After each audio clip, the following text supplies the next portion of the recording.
Hello friends, আসসালামু আলাইকুম। কেমন আছেন সবাই? আশা করি আল্লাহর রহমতে ভালো আছেন। তো আজকে দেখাবো যে আমাদের এলাকায় তো প্রচুর পরিমাণ ঝড় হয়েছে।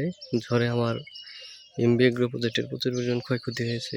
যেমন এই যে দেখতে পাচ্ছেন, এই যে হলো আমার পেঁপের প্রজেক্ট। এই যে প্রায় সবগুলো পেঁপে গাছ, এই যে দেখেন কি অবস্থা, সবগুলো পেঁপে গাছ পড়ে গেছে, মানে একবারে ঝড়ে ফেলে দিছে। এই যে প্রত্যেকটা পেঁপে গাছের একই অবস্থা। আমার প্রচুর পরিমাণ ক্ষতি হয়ে গেছে এই পেঁপে গাছের গাছগুলো। এই দেখেন, এই যে এই হলো পেঁপে গাছ, প্রত্যেকটা পেঁপে গাছ একবারে পড়ে গেছে। এগুলো গাছগুলো আর সোজা হবে না, এই যে দিক দিয়ে পড়ে গেছে। আবার এই যে আমার জাংলা, চাল কুমড়োর জাংলা, এটাও ভেঙে ফেলেছে। এই যে পুরো জাংলাটাই ভেঙে গেছে, এটা আবার নতুন করে মেরামত করতে হবে। তারপরে যে ধুন্দুল গাছগুলো ঝড়ে একবারে উলট পালট করে নষ্ট করে ফেলছে।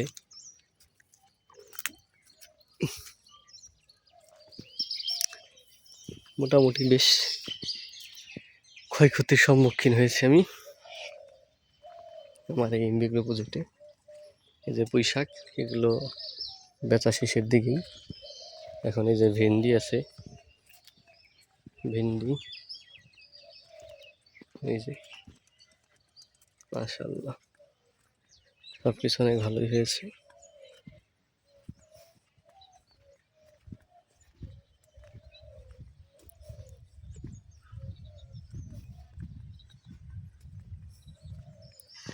এই যে ভেন্ডি গাছগুলো ভালো হয়েছে, ভেন্ডি প্রতিদিন সেরা লাগে। এই যে দেখেন, এই যে পেঁপে গাছগুলোর কি অবস্থা করছে। একটা পেঁপে গাছে যদি ভালো থাকে, প্রত্যেকটা পেঁপে গাছ ঝরে ফেলে দিয়েছে। মানে বেশ ক্ষয়ক্ষতির সম্মুখীন আমি, কারণ আমার ভালো একটা পেঁপের প্রজেক্ট ছিল, পেঁপের প্রজেক্টটা নষ্ট হয়ে গেছে। এই যে মরিচ গাছগুলো বাঁকা করে ফেলছে ঝড়ে।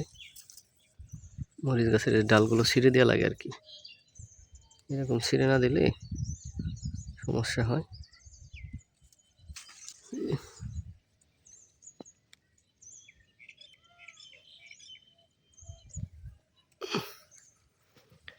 এই হলো আমার এমবি এগ্রোর কৃষি প্রজেক্ট।